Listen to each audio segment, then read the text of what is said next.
Paul gets to give the announcement as to the planning board meeting on Zoom. In accordance with the governor's order suspending certain provisions of the open meeting law relating to the 2020 novel coronavirus outbreak emergency, the October 7, 2020 public meeting of the Falmouth Planning Board shall be physically closed to the public to avoid group congregation.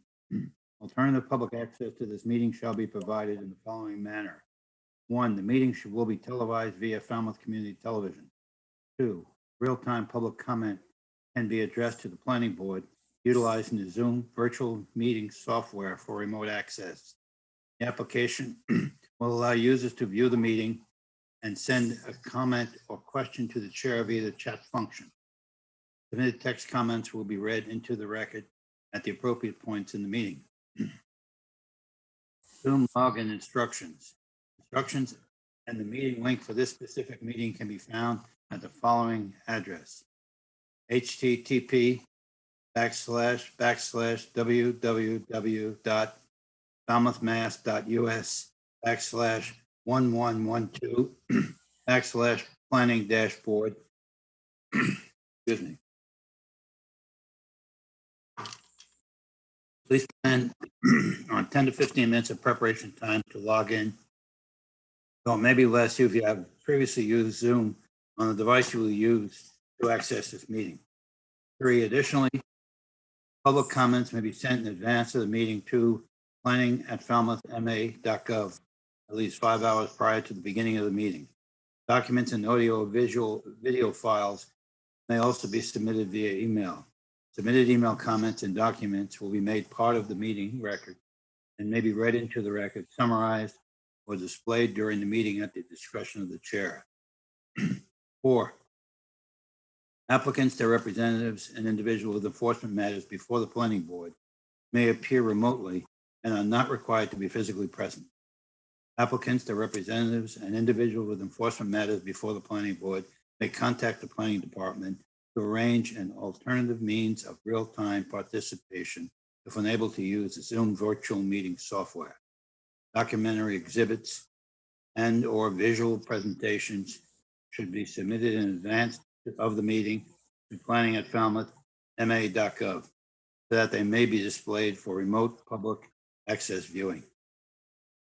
Okay, and Paul is still on for the minutes of October 13th and October 20th. I do not have the minutes for October 13th and 20th, so I tabled them until next meeting. Okay. So Paul moves to table. May I have a second? Second. All in favor? Raise Aye. your hand. Okay. Thank you.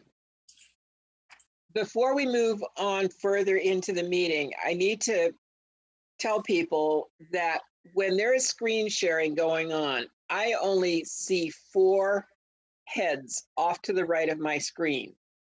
And Jim realized what was going on last time.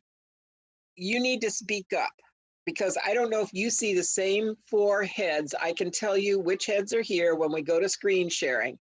So if you wish to be recognized, you just simply need to ask to be recognized because there is no way to show everybody here that we've been able to find out so far.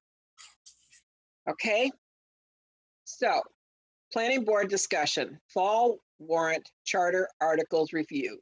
You've gotten the information. We have with us Peter Clark and Charlie McCaffrey, and they'd asked both to be elevated. So we can do so at this time. Peter and Charlie are there? Yeah, Yeah. no, there's a lot of.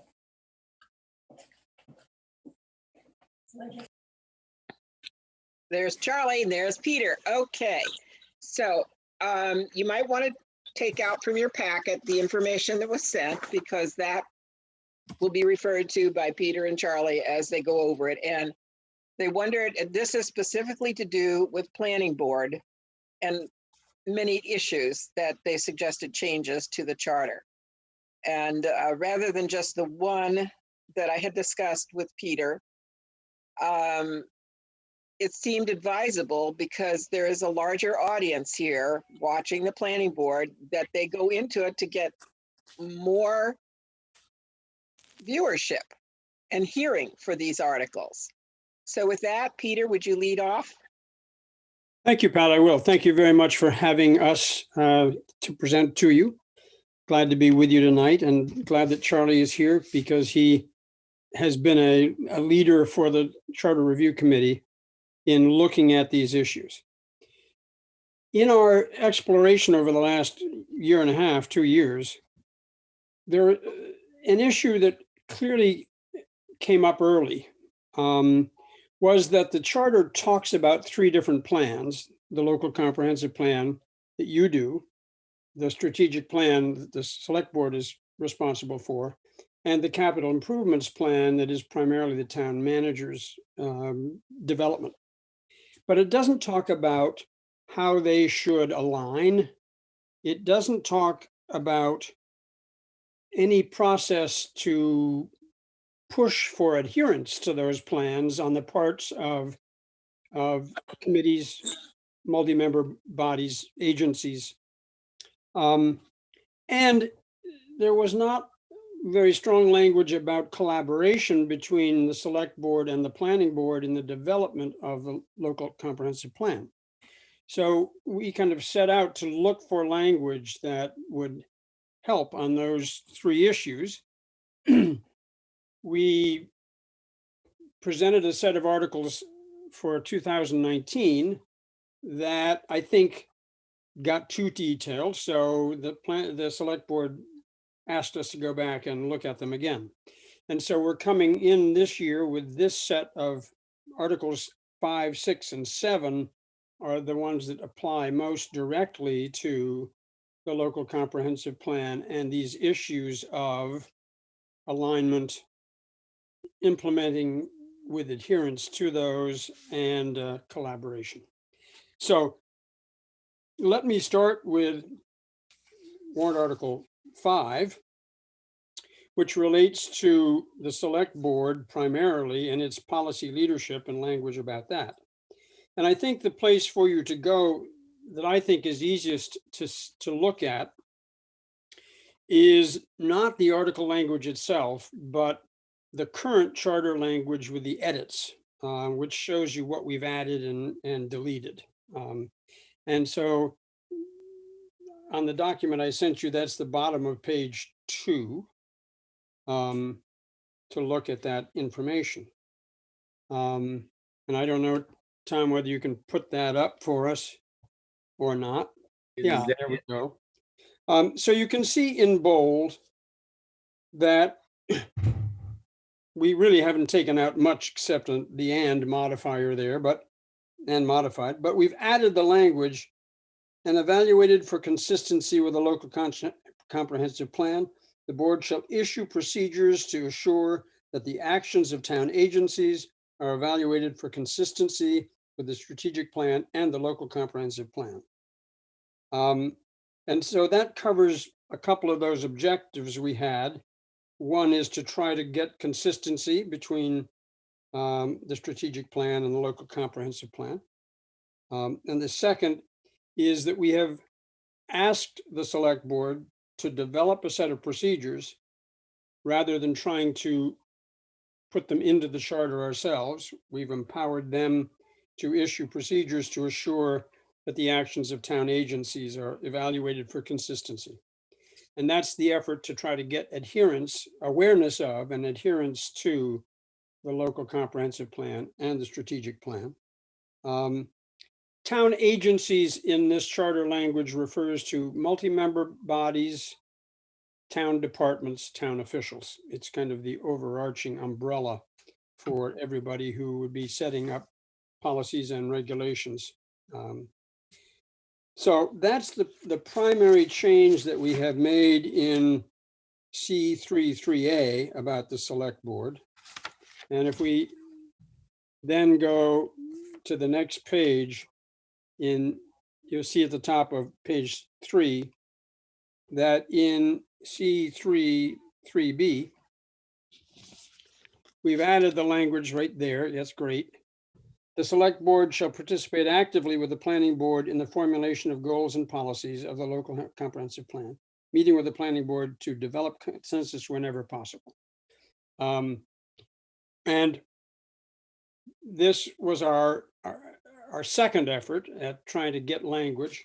Initially, we had written some language that we took out, which in its discussion with Pat, she pointed out that there was a real danger in having competing and perhaps conflicting recommendations from the planning board and the select board in the original language. And so we've simplified it with this, which sets up the aspiration, at least in the charter, that the select board and the planning board will work together actively. So that's Article 5. And it relates to primarily to the select board, but how it does the strategic plan and aligns it with the local comprehensive plan and works with you to create the local comprehensive plan. Any questions about that, Tom? Excuse me, Charlie, do you have anything to add about that?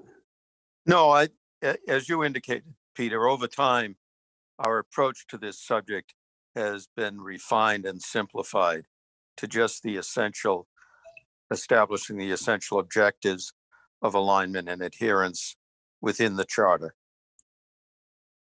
Yeah. So recognizing that the select board's role as the town's executive is critical to implementing the comprehensive plan. So do you have questions about Article 5? Paul? You have to take yourself off mute, Paul. Yeah, I have two comments. One is I'm curious why the strategic plan will be included in the annual report. That's a pretty hefty document with pictures and everything else. And if you look at the last one, it adds about 20 pages to the annual report. Second question is the approach to local comprehensive plan is a little bit different because we have a number of public hearings and we vote at town meeting on the local comprehensive plan, on the goals. And the strategic plan for the Board of Selectmen, as I understand it, is they go off-site, they come up with a plan, they present it to the town. So the approaches are very different, although I do commend you on trying to get both groups to work together. Thank you. And Paul, I would just say that, in fact, you may raise an interesting issue. We didn't put language in about putting it in the annual report. That's been in the charter all along. That's not new language. And so perhaps we ought to go take a look at how that's achieved. But that wasn't part of what we were working on here in these changes, okay?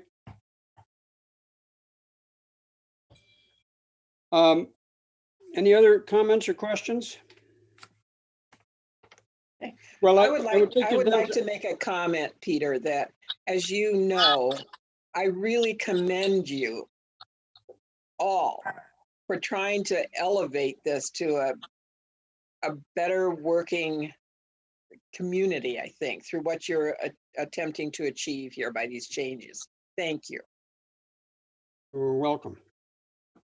I think it's one of the things that Charlie raised all of our awareness and sensitivity to. So I appreciate his effort on this. If we go to Article 6 next, we have the complication that I sent you inaccurate information the first time. I'm not sure whether Peter, excuse me, before you move on, I had on my mute button. I didn't realize that I did. I have a question for you. As I read the language, meeting with the planning board to develop consensus whenever possible. And ordinarily that won't be difficult. I don't see it presenting a huge problem, but I can imagine at times there won't be consensus. At that point, what's your thought on who prevails? It definitely starts out with the town, the select board has the policy leadership. A plan isn't a policy, but it certainly frames a policy. So what happens when there isn't consensus? Well, I don't think that we saw any way to guarantee that there would always be agreement. Our original language actually, I think, created more of a problem when we took it out. And that was that we were saying to the select board, you kind of have final say and you should put your own recommendations in it. And there was strong kind of language that said you will be required to put your recommendations into the town meeting warrant. We took that out because we certainly did not want to be requiring a disagreement to take the form of conflicting recommendations to town meeting. Yeah. And so as it's left, I think I would say the planning board is developing the goals and the primary objectives of the local comprehensive plan, and you would be making those recommendations. The select board in the charter always has the authority to put in its own recommendations if it wants to on anything. I recall that the local comprehensive plan includes policies also. Well, and Just and plan. we tried to be very careful to redesign what we were saying so that issues of the action steps certainly were not seen as having to go to town meeting or require those kinds of actions. I think that we hope we've set up language that encourages the two boards to work very hard together to achieve consensus. And Charlotte, I don't know how to answer your question about what if there isn't. The select board is the primary policy and goal setting executive board of the town.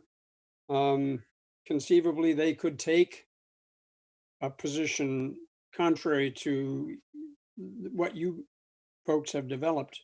But we are certainly trying to put in language that encourages consensus. Charlie, do you have any? Charlie? Yeah, I might say this. It's clear that the planning board is responsible for drafting the comprehensive plan and submitting the goals and policies. And the goals and policies are submitted to town meeting, which has the final say is town meeting. The select board do control what goes on the warrant. So though we didn't bring it up specifically, in theory, there could be two recommendations on the warrant article before town meeting. I think we want to avoid that, but it's ultimately planning board writes the proposal. The select board determine what goes on the warrant and can express opinions about it. And then town meeting decides. Well, it looks as if the process that's being outlined here is that the select board and the planning board are going to work together in formulating the policies and action steps and working toward consensus, that it won't be first one drafts and proposes and then the other disposes. It won't be sequential. It will be working together at each step. That's what it sounds Right. like. Is that your But- intention? But Go ahead, but Charlie. legally, it is that the planning board does do the draft of the comprehensive plan, and the select board determines what goes on the warrant. And Charlotte, when we were putting this together, we did not have disagreement with the selectmen. They added to it and changes were brought about by working on the goals and policies with them. And those are the only things that town meeting votes on. And we specifically wrote those so that they were more generic and they could last well into the future. So we don't anticipate major changes, if any changes, in the goals and policies. Bob? Yeah, the action items were put in there to kind of give them guidance for the strategic plan, because we got input from the different departments in town and what their needs were and what they saw, what the needs were going to be for the future. So that's why we chose the timelines also on the action items too, because we looked at those things. And again, that was a guideline for the strategic plan, as far as I understood when we were drafting that. Mm-hmm. And as Paul knows, just today, earlier this afternoon at a meeting of the Coastal Resilience Committee, we are suggesting revisions to the policies in our report to the selectmen.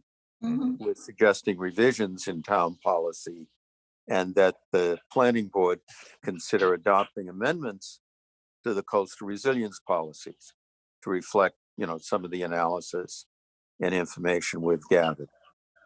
Have never seen it as a conflict-ridden process. I just wondered, were it ever to come to a difference of opinion and consensus wasn't achieved, what would happen?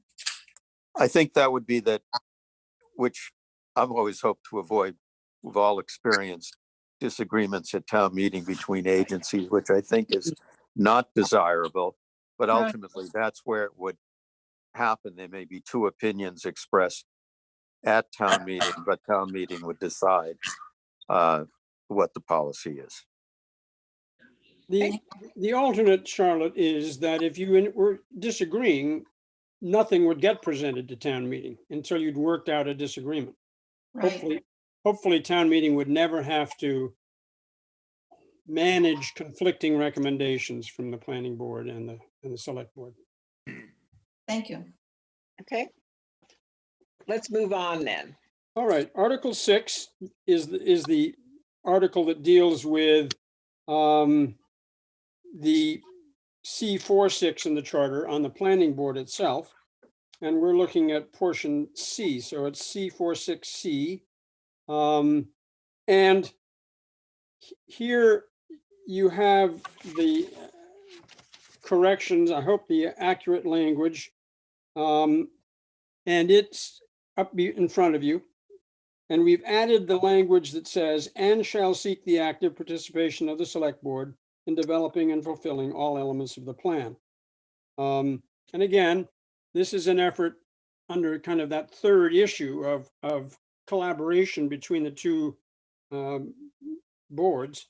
It is the mirror image of what we've said about that the select board should work with you, and we're saying here you should work with the select board to try to get full circle on that.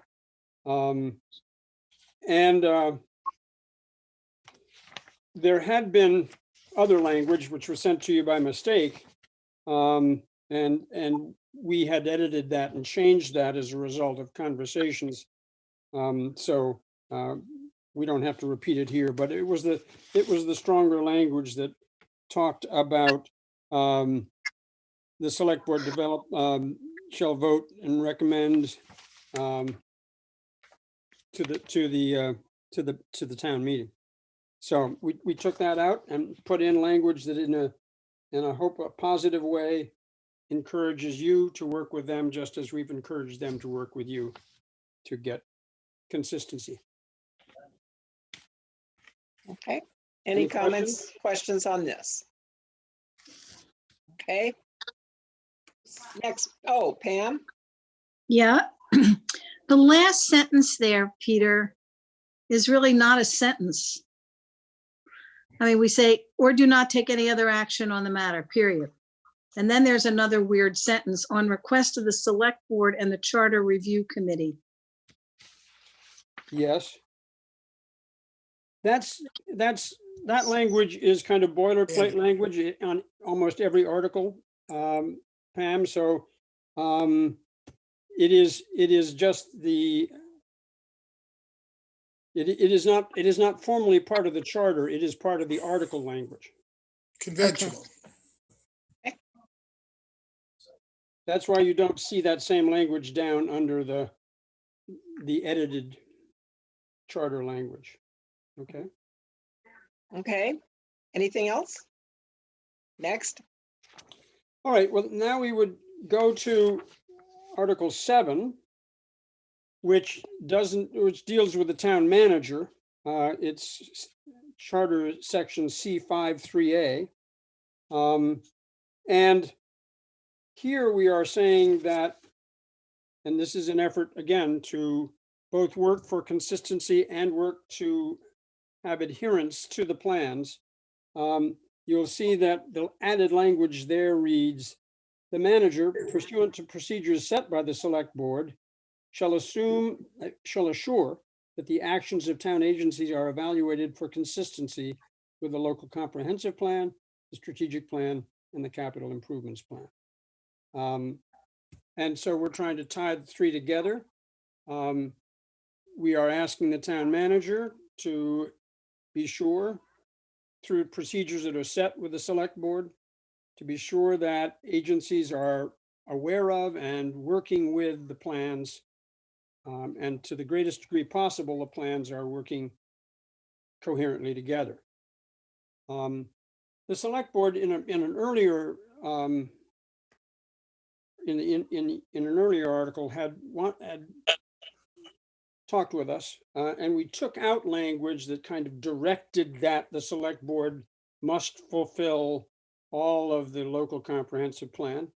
And I think that reflects the fact that while we want consistency and adherence, we understand there has to be flexibility there also. Especially the local comprehensive plan is big in mass and is big in structure, and changing it is a long process. So it's kind of like the super tanker, and it's great to have it in good control and have good direction, but sometimes it isn't changing to meet needs as quickly as the select board may have to, or the town manager may have to. So we are trying to press for adherence and consistency, but without putting language in that demands that it must exist. any questions? Charlie, you got anything? No, the procedures could adopt language that would say how circumstances might warrant a lack of strict compliance with any one of these, and set standards for that. So we didn't want to get into that, but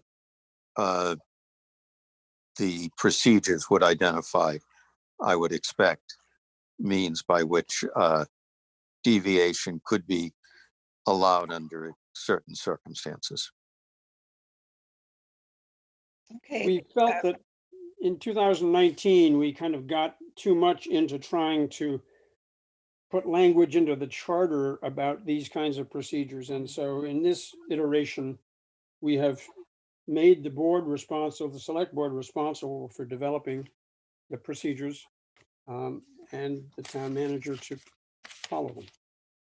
Well, but just to Carla? comment on this, it's, I think it's the best part of what you've done is to try to give some teeth to the local comprehensive plan and to the select board's strategic plan, so that they're not just on paper that comes forward to town meeting and then get tucked away. Because if we're this, depending on the procedures that the town departments come up with, this could really nudge the department heads to take a greater interest in the local comprehensive plan process and get involved early, so that we are planning to do the things that they think we ought to be planning. I mean, it would build a stronger circle. thank you. Peter, do you want to move on? Yes. Articles 8 and 9 are less directly relate to your work, although they impact you as they do many of the committees in town. Article 8 sets the conditions for unexcused absence, but we did not see, and it was reported to us that there was confusion because there was no clear responsibility set or process set. So in C72G, general provisions about appointed boards, we've added to the language the bold, as determined by the chairperson and confirmed by vote of the governmental body. So it's the chairperson of every board who must make that decision about unexcused, what's unexcused, and whether it meets these standards. And we felt that it wasn't appropriate to leave that totally in the hands of the chairperson. So we added that it needed to be confirmed by a vote of the governmental body, any multi-member board. But then we also looked at the last sentence in which it said, when there is a vacancy created, it shall be filled within 30 days. And I think we all recognize that that might be desirable, but is not realistic. So we changed that language to read that it shall be filled in accordance with general laws when applicable, or the process to fill the vacancy shall begin within 30 days. So that at least the posting of the opening and the starting of the process should happen within 30 days. So that applies to you as it does to, well, it's in the provisions actually for appointed boards, but we, to the degree that it applies, we did not carry it over into the elected boards, but it is there. Any questions about that? Okay. And the last article that we're presenting has to do with the fact that with the numbers and varieties of committees and boards and authorities, what are called governmental bodies, the charter lacked any definition of which belonged in the charter and which didn't. So in last year's articles, we established two criteria for those governmental bodies that would be named in the charter. Those, and that isn't in this article, that's already happened, but I want to set the context for this. The two criteria are that governmental bodies which are mandated or authorized by the laws of the Commonwealth, and also, as well, exercise regulatory or other authority. And given that definition, we added the Community Preservation Committee and the EDIC in last year's articles. And we had proposed that there were 4 advisory committees that did not meet these requirements. And we had talked with 3 out of the 4. We had not talked to the Recreation Committee. They raised objections in 2019. And so we're coming back with this recommendation, which does, first of all, recognizes the Recreation Committee because they felt, since they had a member on the Community Preservation Committee, they were different from some of the other committees. And it's true, they are in that regard. So you will see here that we have added into the article about Community Preservation Committee the specific groups that appoint to the CPC.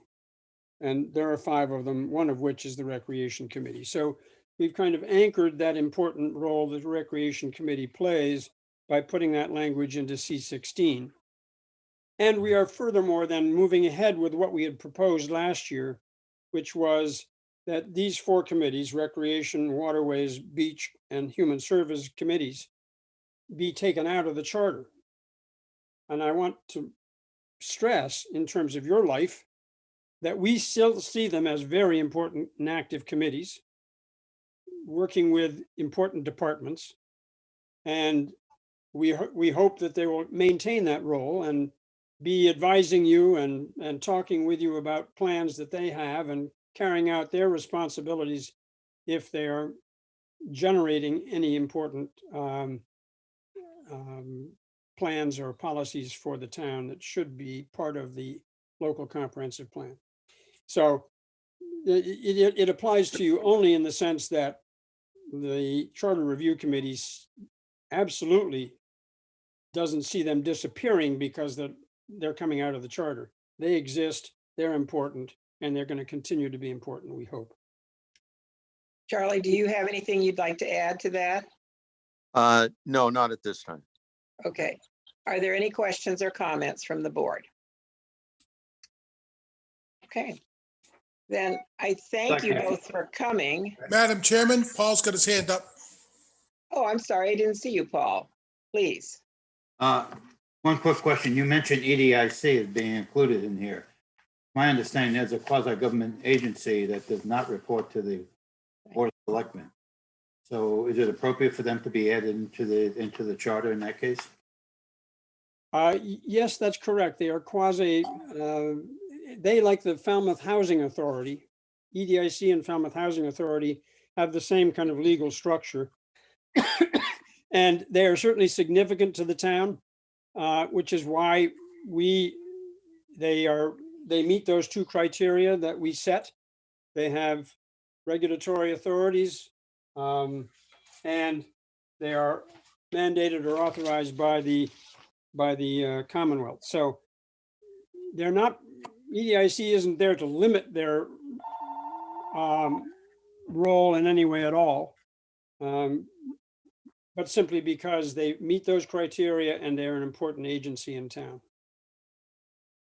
Thank you. Okay. Anything else? And I'd like to thank you both for being here tonight.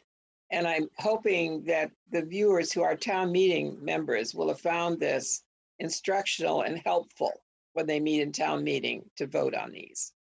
Thank you both. Thank you very much. Thank you. And if I may, Madam Chair, we'll be forwarding, we will be forwarding a link. Yes, Tom.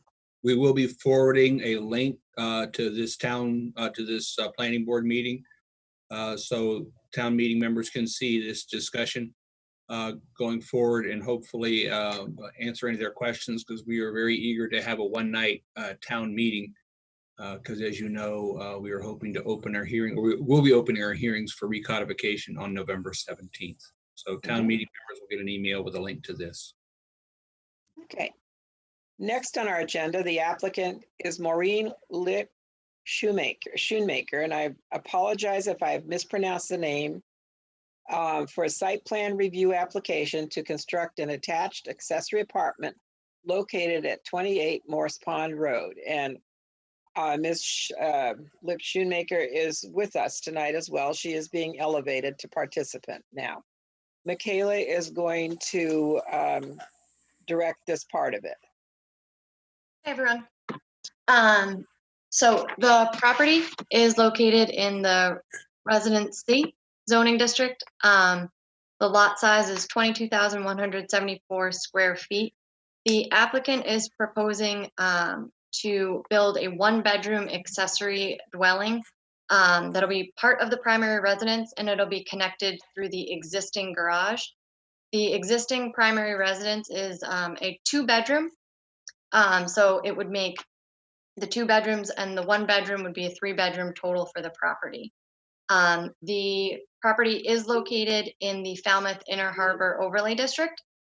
The proposed apartment is approximately 790 square feet, and the primary residence is 2,118 square feet. If it's all right with you guys, I'm going to screen share some of the plans. Of course. Give me just one moment.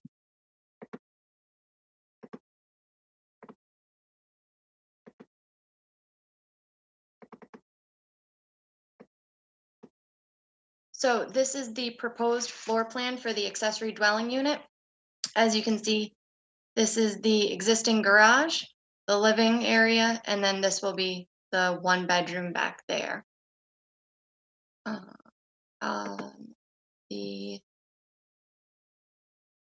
Excuse me.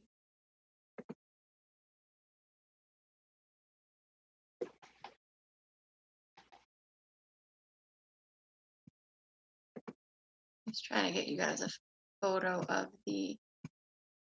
this is the floor plan of the primary residence. I apologize, it is a little bit dark. But this is the existing garage again that the accessory dwelling unit will be built off of. And then these are some of the architecturals of the accessory dwelling unit. This is the front side of it. Scroll. Oh, there we go. Sorry. So the front side. This is the side of the accessory dwelling unit. And again, this is the front and the rear of it. Put a light behind us or something. Right. No, we're in. All right. And then these are photos of the existing primary residence as it is today.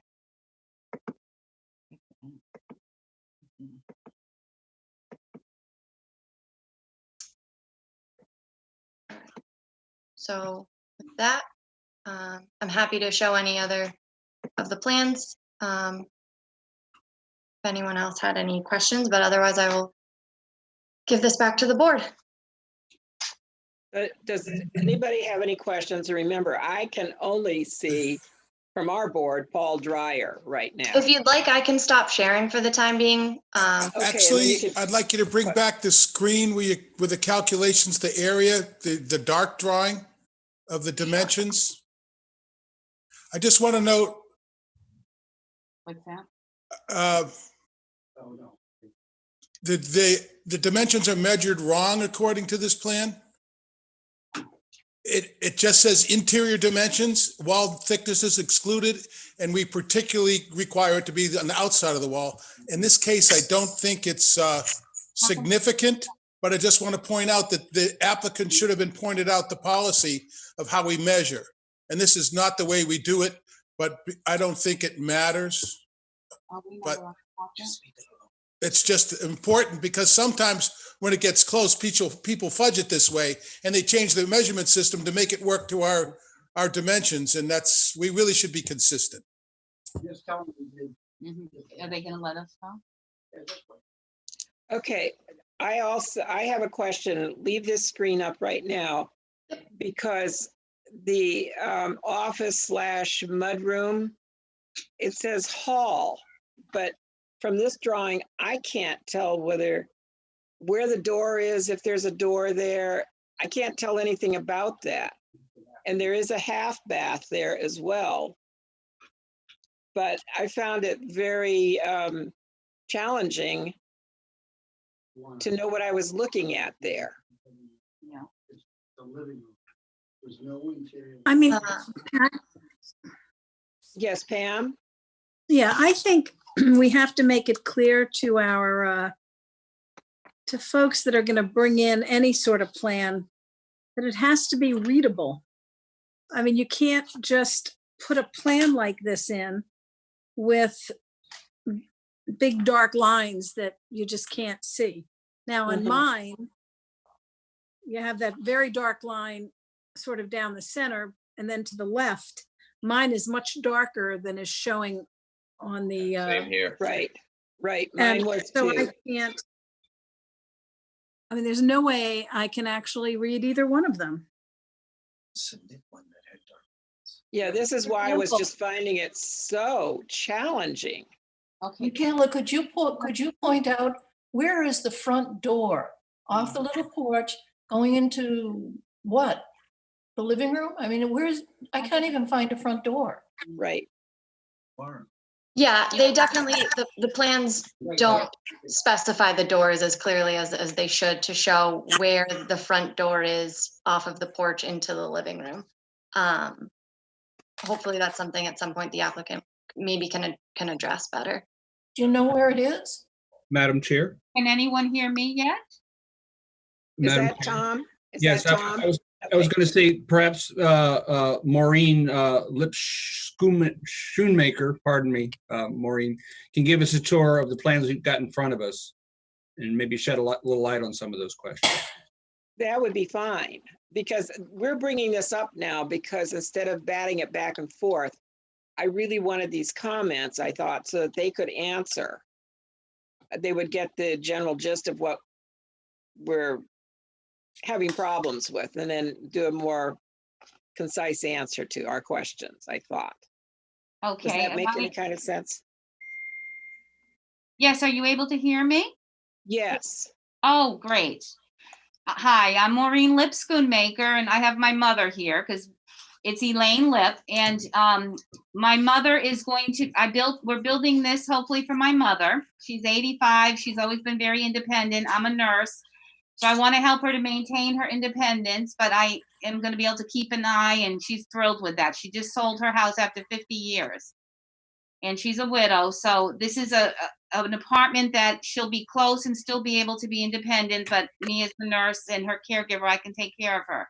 I heard some of your questions. The plans that we submitted didn't have all this black on it. So I'm not quite sure because I did a PDF and a JPG or whatever all of that is. So our copies did not have all of this on it. But I can let you know that you walk into the living room off of a porch, and that's the living room. And then initially, when we bought the house, it was a 3-bedroom, but as you can see, we took away one of the bedrooms and opened it up completely.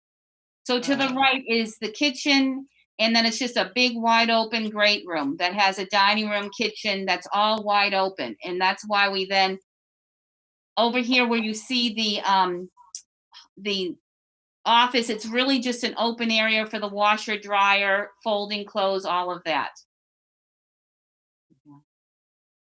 Thank you. That answers quite a lot of questions. I really appreciate it. Okay. Also, knowing how you pronounce your name. And I think that we did, and I know that my husband did measure to the gentleman. I appreciate him saying that it should have been the outside, and we did do the outside. We did both. We did an inside and an also outside of the whole property. So there should be quite a few things. I think we overdid it and sent so much to poor Michaela. Okay, so when I see that figure, 2,118, is that the outer dimension or the inner That's dimension? the outer dimension. Thank you. That clears that up too. Mhm. Except that the plan says it's the inner dimension, and that's what I find confusing. Well, right. Yeah. You know, the baseboard to This is what baseboard. Michaela had calculated as well. So that's the, I apologize if it's confusing. That's the outside. Thank you. That's the way it should be. Okay, yeah, thank you. You can see why it was frustrating to look at it from my Oh, I perspective. agree. It's very difficult with Zoom and sending things by computer and all of that. I appreciate that. Okay, Pat? yes, Paul? Within the packet is a drawing from JB Design that does show the layout of that property. It does show the porch, the entrance doorway, the great room, and the bedroom there. So within the packet, there is some information that's more legible than the one you've been talking about with the marks on it. Right.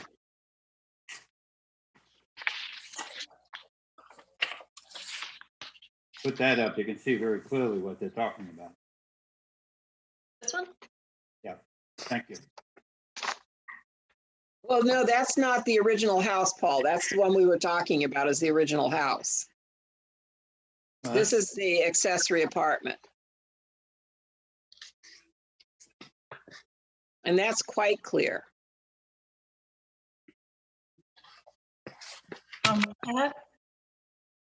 Pat, Oh, Charlotte, okay.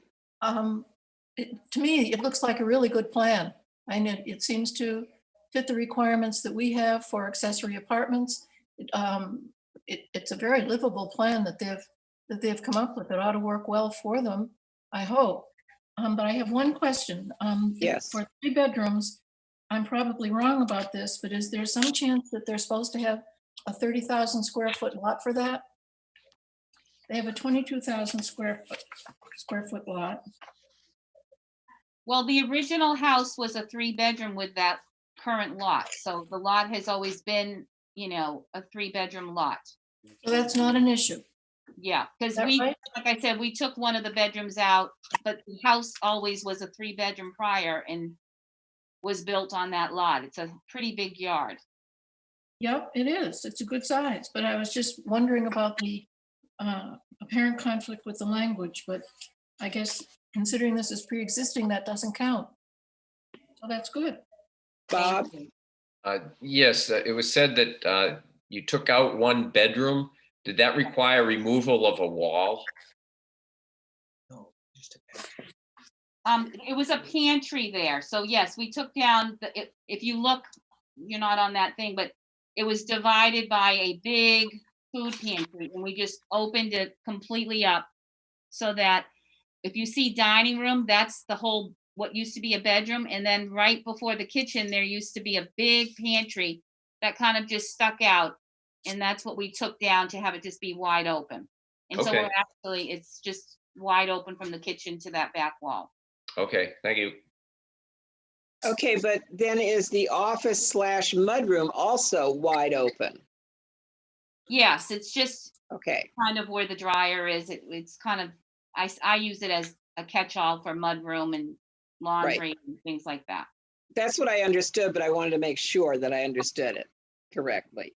I know you have a septic system for 3 bedrooms. Yes.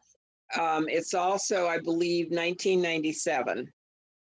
And it may be, and I don't know how it's functioning, but it may be that you want to consider replacing it when you put this addition on. And the reason I'm saying that without total knowledge is that I've been told that septic systems usually have a lifespan of about 20 years. That may or may not be true. It may also be how good a care you take of it. But if you would consider replacing that, I would caution you that because you're in a coastal overlay district, you would have to do a denight system. That's the current ruling. So I'm just bringing that up. Okay, I appreciate that. We do meticulous maintenance, and we just had someone even before the apartment check out all of that, and he said it was in wonderful shape. Great. So thank you for your concern with that. Yeah, I'd hate for you to go through building and then find, a few years later. I appreciate that. No, we just happened to have him go through all of that within the last couple of years. Mm-hmm. Okay. Does anybody have any concern about a screened porch?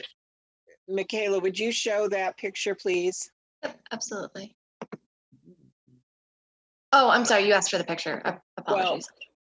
Okay, as you can see, the screened porch is right there with 2 steps down from it, and it says porch. So it's enclosed. It's a 3-season porch. So this is not part of the accessory apartment, which is behind it. When I saw porch, I didn't realize that that's what this was. I thought it was more like a deck. So does anybody have any comments or concerns on that? We do not typically add that in. Yes, Bob. It would depend on whether there is a full foundation under it or whether it's just sitting on piers. Yes, no, it won't have a full foundation. Okay, so It's you sonotubes only. they couldn't expand out onto that then? No. Okay. It's just put sonotubes on underneath is what the plan is. Okay, and this And is then why this I'm looks a bringing it little up. bit more sturdy than it's not gonna, the drawing looks lovely, but it's a little bit overdrawn to make it look more like a room than what it is. It's the white is, if you look at my house, the white's not going to be there. It's going to be matching the shingles because we have a porch on one of those shots you can see. And Right. it's going to resemble my front porch, which is a lot of screen and then shingles. That is what I thought when I Yeah. saw the drawing of your house. Yeah, so it's going to match so that it blends in. Okay, It's just a little porch for my mother to sit and read and be able to, yeah, it's only 5.5 feet. It's going to be nice for her to be able to sit out there and read and have a little shelter while Yes. she's sitting out reading. Yeah. Yes. Okay, And there's no new driveway because we have, as you see, a circular driveway, which is very, large. So she'll just be parking right there in that circular part there. So there's no need for any new driveway or anything either. Pam? Yeah, I'm just going to say, having done something similar, except we had to start from scratch for my parents at the age of 90. This is lovely and should provide some nice, hopefully long years for your mother to stay with you. But I think live and you can see her, but she looks like she's about 70. And so this is the best of both worlds for her. She can have her independence, but she's right near me, so I can Keep an eye on me. keep an eye on her. She runs circles around me, so. okay. Does anybody have any further, Bob? Yeah, just getting back to what we look for. The parking is adequate. It's not requiring any additional paving or anything. We can use what's existing.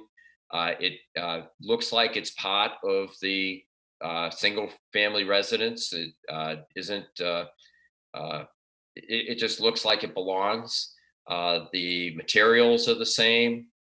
So I think it's a good design, and I am all for this. Thank you.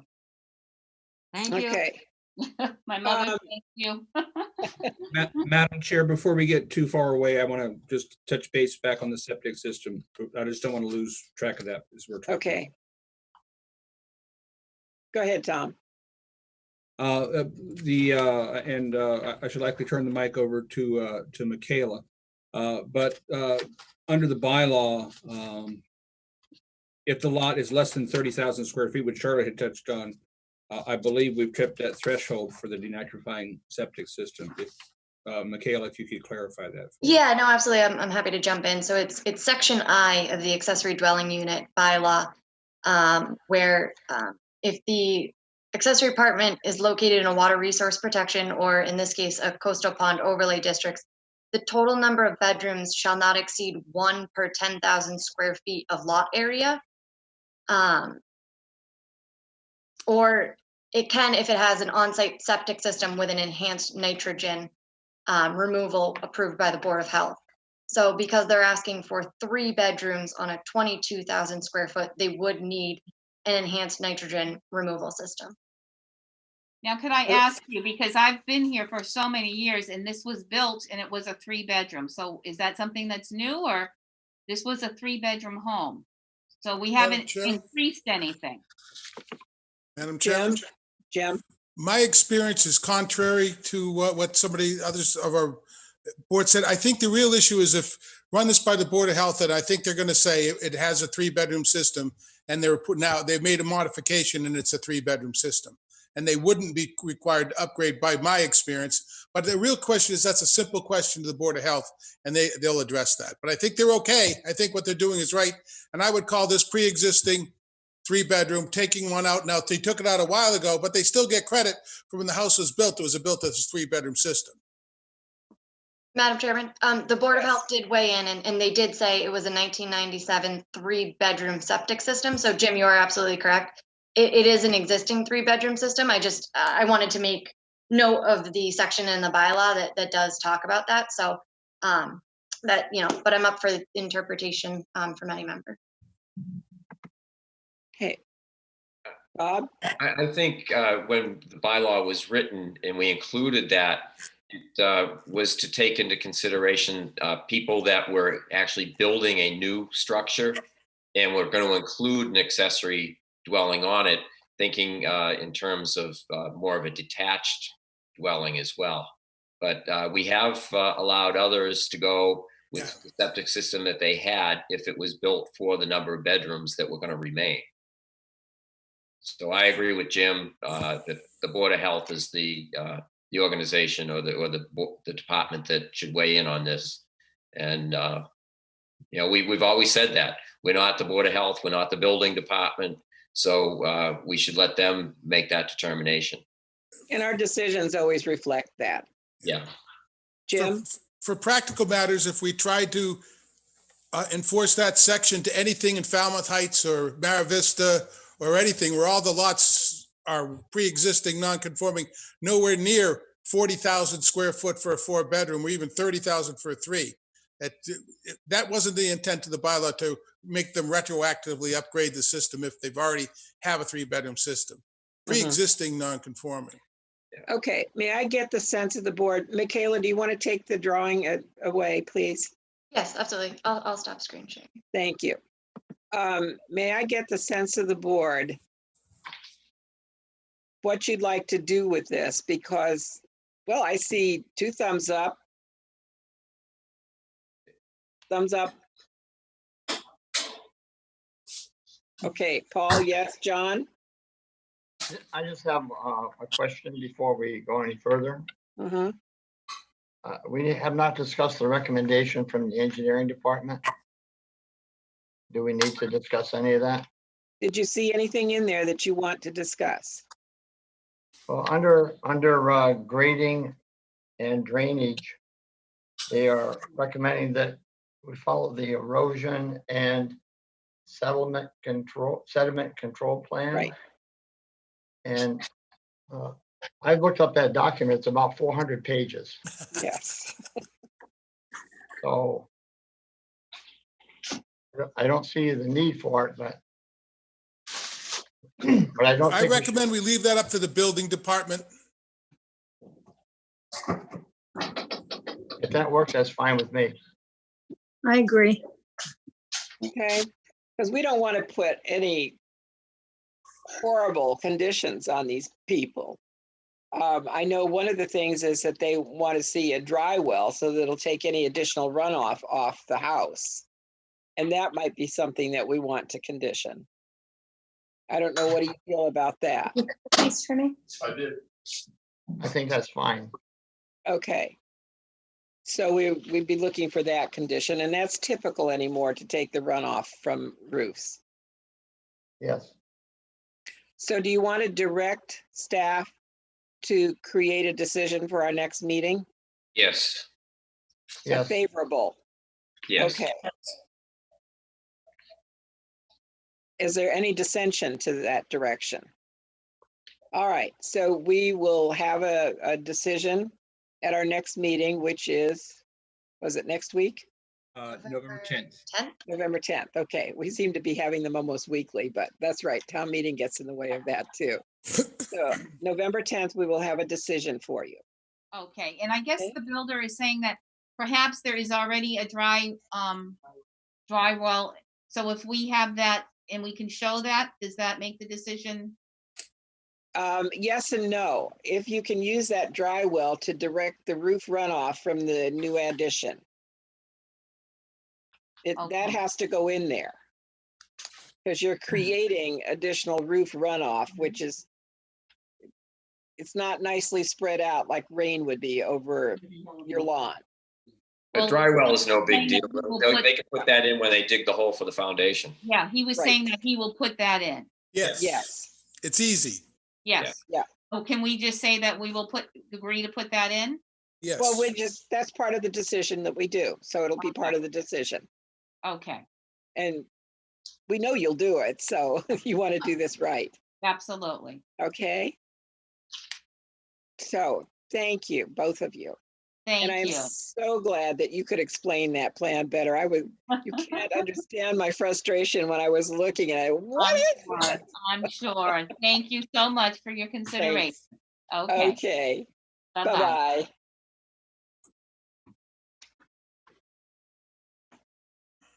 Okay, now we have a request here for administrative review, 533 Woods Hole Road.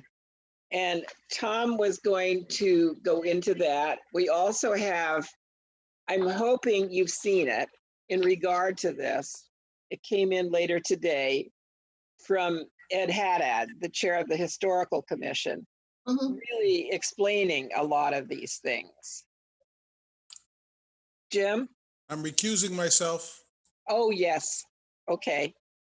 So, Tom, do you want to, and I do not know who the participants are who are there. you and Michaela have to control that if anybody needs to be elevated. Yes, ma'am. They're in the room and they'll be Hi, speaking. Kevin. They'll be speaking momentarily. Kevin Clower and Matt Coster here. So I met with Kevin. I think it was last week. The weeks are hard to keep track of, but and basically what I asked him to do was bring the plans that they put together for the board and simplify them by just bringing those sheets where there's some change, highlight what that change is. For the most part, these plans seem fairly modest. They seem consistent with changes that have been requested through the Historic Commission, as well as through the ZBA process. The only thing that gives me any a bit of a concern is to make sure that the changes to grading don't affect any of the stormwater issues on the site. This site has been very well used to the point where we're at the max for impervious surfaces and things like that. So the changes seem fairly modest. My only concern is I'd like to confirm that the grading changes don't have any stormwater implications through our engineering division. And with that, I'll turn it back to you, Madam Chairman, for Mr. Clower to walk us through the plans, or for Matt to walk us through the plans and show us what's changed here. Okay, I'd like to set the stage a little bit by reading Ed's memo to us, if you don't mind, because it helps a little bit, I think, in what you're going to be describing, Kevin. At the December 3rd, 2019 Historical Commission meetings review of Woods Hole Partners plans for the restoration of the dome and new construction, many changes that the commission requested in previous meetings with regard to the dome restoration and new construction within the Woods Hole Historic District were presented by the applicant. There were many architectural improvements to the new buildings, which the commission requested to make the buildings more compatible to the district. Architectural details changes, such as roof lines, windows, and doors, and garage doors were presented to the satisfaction of the board. In addition, Building E, the closest to the dome, was reduced in size and moved further away from the dome. These changes, the commissioners felt, enhanced the dome and its site on the property. The commission was especially impressed with the applicant's restoration plan for the dome and felt the modifications and restoration plan outlined to be both appropriate and beneficial to the long-term welfare of this historic structure. As a result, in January 2020, the commission approved the revised plans presented by Woods Hole Partners. So that I was trying to set the stage for you, Kevin, because there's just a huge list that you're looking for administrative approval on. Please, Kevin. Good evening, Madam Chair, members of the board. For the record, my name is Kevin Clower, and I'm an attorney with Ahmet Clower Law Firm here in Falmouth. And I represent the applicants, Woods Hole Partners, LLC. As Mr. Haddad kindly pointed out in his letter, most of these changes that we are requesting are really minor architectural changes that were done at the behest of the Historical Commission. This project, which was before you, not that long ago, underwent a fairly rigorous permitting process. We had to obtain approvals from the zoning board, the planning board, and the Historical Commission. And as you can imagine, in going through that permitting process, there were various changes being made to the plans in order to address the concerns or comments raised at each permitting level, whether it be zoning or planning or historical. And what we're trying to do now is simply have a set of plans that will serve as, the final set effectively with all those changes updated. So I did outline the majority of the changes, and what was somewhat difficult was identifying exactly when those changes were being made, whether they were before the planning board approval occurred or not. But I think we've been able to narrow that down fairly succinctly. But as Mr. Haddad pointed out, most of these are really architectural changes. There were a few changes to the buildings. And to address Mr. Bott's concern, the net result in the building footprints is actually a 253 square foot decrease. And the net result in the driveway, walkway, parking areas is a 277 square foot decrease. So we're not increasing the amount of lot coverage by structure or the amount of lot coverage by structures by structures, paving, and parking rather. So I'd be happy to go through the changes if you'd like, but I think that they're, I don't want to, belabor the point. I will let Mr. Costa speak to the stormwater concerns that Mr. Bott has expressed, but I think that the changes are fairly minor in nature, though lengthy, they're fairly minor in nature, and none of them change the overall nature of the permit or the site plan approval that was granted by this board. Okay. Matt, do you want to take the floor? Hi, good evening. For the record, Matt Costa, Cape and Islands Engineering. Yeah, we went back and we compared the plans from where they are today to the last time that you guys have seen them and did a little summary. And it's brief. I'll run through it real quick. But the way that we arrived at these net decreases is by the following. The dome addition footprints, they increased by 100 square feet. The side access landing and steps of the dome structure to the west were added, and there were minor modifications to the grading updates to the access walkway ramp system, where there was a 27 square foot increase in area. We added some bollard lights along the walkway. Changes to building C and D footprints. Building C footprint reduced by 14 square feet and was shifted 1 foot forward. Driveway pavement was reduced by 15 square feet. Building D increased by 91 square feet, was shifted 4.5 feet left. Driveway pavement area was reduced by 23 square feet. So this is what's happening is there is a couple of changes in some footprints to accommodate requests, and then there's a little bit of sliding around on the site. Building D, grading adjustments to accommodate these changes around the buildings. The changes to building E, building footprint was reduced by 430 square feet. Garage under modification to increase the parking spaces by 2. So what we ended up doing was adding some parking underneath. The garage slab was lowered to accommodate some changes there. The drainage system by the garage entrance was modified and lowered to accommodate that. Layout relocation of building E to separate it from the dome. We slid it about 6.3 feet away from the dome to open up that gap. And the modification to the driveway leading to the garage of building E did increase by 274 square feet. But then when we modified the parking in the front, and we reduced that by 540 square feet.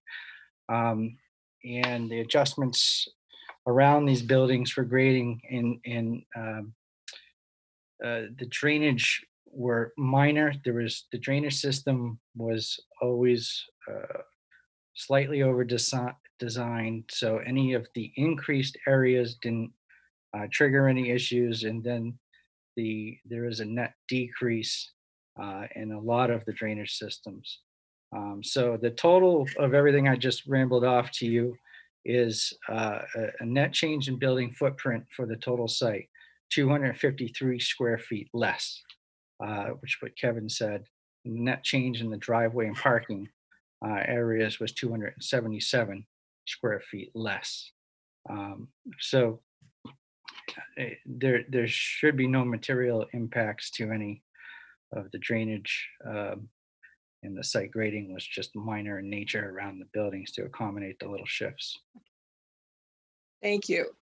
If the board agrees, Tom? Yes, I just wanted to point out that likely that's all fine.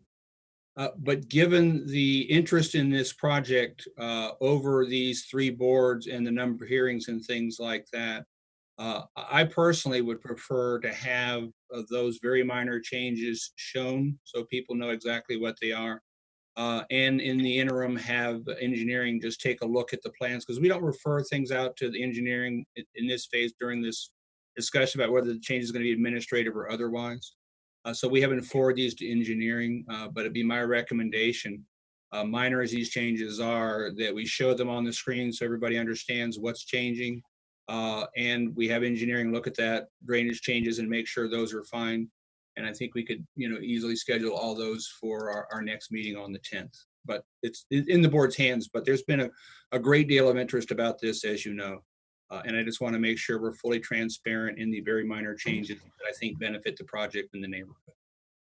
Okay, but before you do that, I'm going to say that I think if the board does agree that it can be administrative approval, we would need a motion to that effect, but that particular attention be paid as Tom requested and sent to engineering for their concurrence that it's proper. Is that fairly stated, Tom?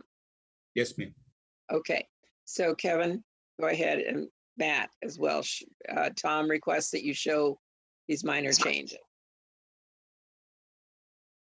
And if we haven't had a chance to mark them up yet, like I said, I'd like to come back with this on the 10th with a verification that the drainage is fine with engineering, and we can mark up the plans for that meeting if we don't have them queued up. Does that make more sense to you? I certainly understand the request. I've received a comparison of the architectural changes that I can forward. That came in too late today for me to send it to the planning board.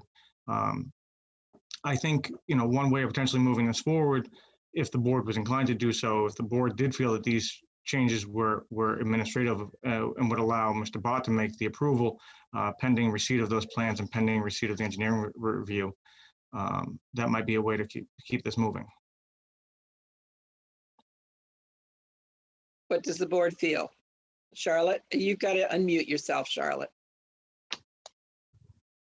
Thank you, Pat. I'd forgotten I was muted. I'd be in favor of following Kevin's suggestion. This has been in front of the board several times. We've had a number of hearings on it. It's been a very lengthy process. I believe that the applicants have bent over backwards to satisfy the requests of the different boards. I just really would prefer to see this move forward. So if we could proceed, as Kevin outlined, that we would say we would put this into Tom's hands and give it, allow the administrator to make the decision. Pending. That was the clause there, or the word there that Kevin used, pending the drawings and the engineering review. Yes, because it appeared that the drawings are ready. It's not an extra step or expense for them. It's just being sure that they're here. So assuming that the drawings come forward and the engineering work is done. Please, comments from the board. I don't know whether you feel comfortable with that or not. I do. How do you feel about it, Tom? I have seen the changes and I'm comfortable that they are very minor.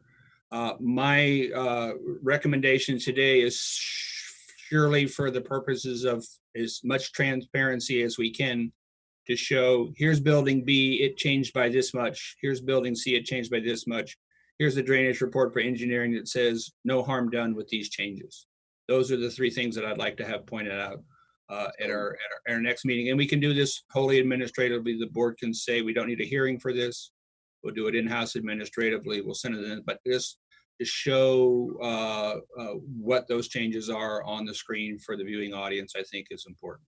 Given So you would prefer to wait till the 10th, we can show the changes to the public, and then you could make the decision to go forward with it? Yeah, we'll likely be making that decision in the interim over those 2 weeks. So we'd be ready on the 10th to show you here's what the changes are and that they're fine. Okay. Not trying to hold the project, just trying to get the pictures out there to the public. Okay. Pam? I agree. I mean, I think there has been at least 2 years now, if not more. And rather than just let this sort of go, I would rather let the public see everything that's here so that we never have anything that sort of comes back saying, why didn't you do that? We didn't see this. We didn't see that. You can't go up to the office anymore. So I think I agree with Tom. Okay, so then we will take a look at this with all the total transparency on the 10th and Yep. be prepared then to make the recommendation for administrative approval. Will these be available online on the website, the drawings?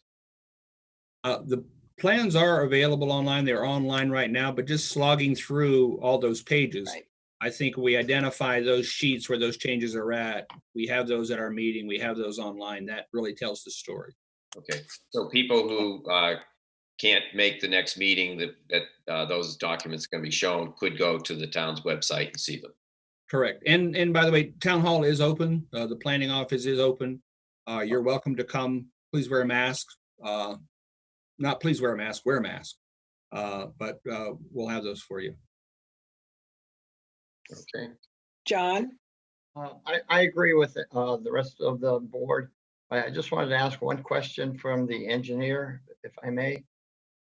Were you ever able to resolve the consternation that you had with the engineering department in Falmouth over the language of the drainage or the 100-year storm or whatever the disagreement was? Yeah, we did that through the zoning board phase of things. Okay, thank you. Does anybody else, before we move on, have any questions or comments? Okay, so we will see you then on the 10th and be prepared to show the plans. I'm happy to do that. They're difficult to review I know. through Zoom, especially just given the level of detail we need to zoom into, but I'm happy to submit them and hopefully everyone will have a chance to review them and we can do kind of a broad overview. Great. Okay. Just to be clear, so how about if I'd like to take some of the site plans that we have. I mean, showing a 1-foot shift in a building's a little tricky. So I'll highlight the areas and I can review this with Tom before we show you guys. But what I envision is we literally take the plans and we just highlight the little areas that were changed and things like that. And then you can have that available. I'll scan it in so it's all easily readable and make that available to anyone that's interested. Okay, and if anybody in the public wishes to see them in a larger format than on Zoom, they could go to the planning board office wearing a mask and actually see the larger plan. Correct, Matt?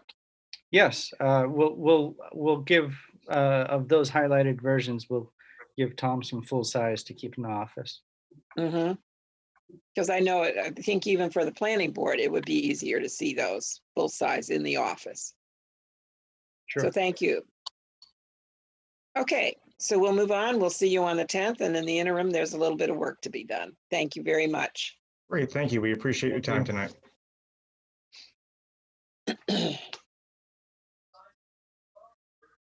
We have determination of access Lewis Neck Road. And Tom, I think you are planning to speak to that, if I am correct. Yes, we have Mr. Fender and we have Mike Borselli attending this evening as well. The memorandum that I had previously forwarded the board was regarding the path of Lewis Neck Road.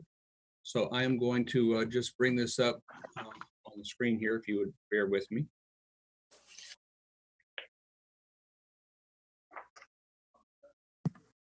Well, while you're bringing it up, I'll also point out, I think the planning board should have received this, a letter of intent from Patricia Farrell of the intent to form a homeowners association, and that came through today. So it's confirmation of our concern about how this road would be kept up. So on the plan that you see before you, this is the detail of the plan that Mr. Borselli did. In the area that you see highlighted here in yellow, this is where Lewis Neck Road itself travels along other folks' property. So this solid line at the top of the yellow, that's the back of the property for 457. This is the back of the property for 458. This is the back of the property for 459. Nips a corner of 460, and over here nips a corner of 475. The planning board can give a determination of access as to what those conditions are that need to be put into place. And I think the planning board has been very supportive of this. My take is that while someone has a right to pass over that existing way, I don't know that they necessarily have a right to make improvements on that without the property owner's permission. Brief conversation with town council today said it's likely a civil matter, but I think given the fact that the road itself is on the property, portions of the road are on the property of 459, 458, 457, 456, 475, and 460. They need to have some clarity that those things are fine. What we did initially to open up the road, all that work was done on the north side of Lewis Neck Road. So where we took out trees to make that 18 feet wide and 13 feet high on the Bermans and the Farrells property and others, that was with the permission of the property owners who said, yeah, we can take this out. I just don't want to have sort of I don't want to say mess, but I just did any sort of civil action. So I think it's important that everybody's on the same page with that. And if we're looking for easements for the drainage structures here so we can get to them, it's likely to an easement here to go on this property to make any repairs for the homeowners association at some point in the future, so they're not caught in a bad way. So with that, let me stop sharing my screen so we can all see each other. But Okay. the engineering report has come back and said the drainage works fine with what's been proposed. Just a matter of getting it installed with everybody on the same page. And Mr. Fender and Mr. Borselli are here as well. Okay. You've got the floor, Mike. You're on mute, Mike.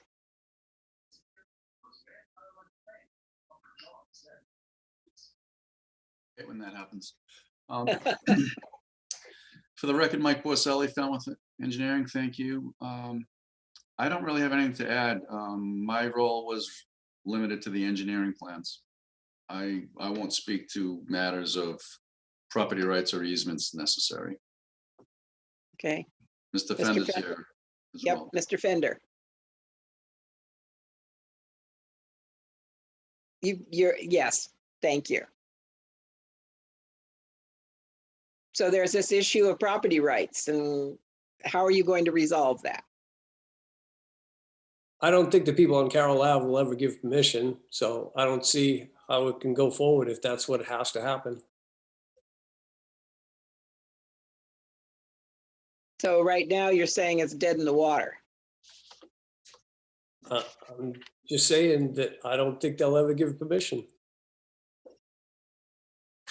They've been contacted, and one of the owners on Lewis Neck wrote them a very nice letter asking that they would like to have a paved road just like they have, and for safety reasons. And they listed a lot of reasons, and none of them replied. Is there any way the road can be moved towards the Lewis Neck Road properties? Take it off of the other roads properties? Be very, very difficult, very, very costly to move telephone poles, to move fire hydrants, and just, it's not possible. Okay.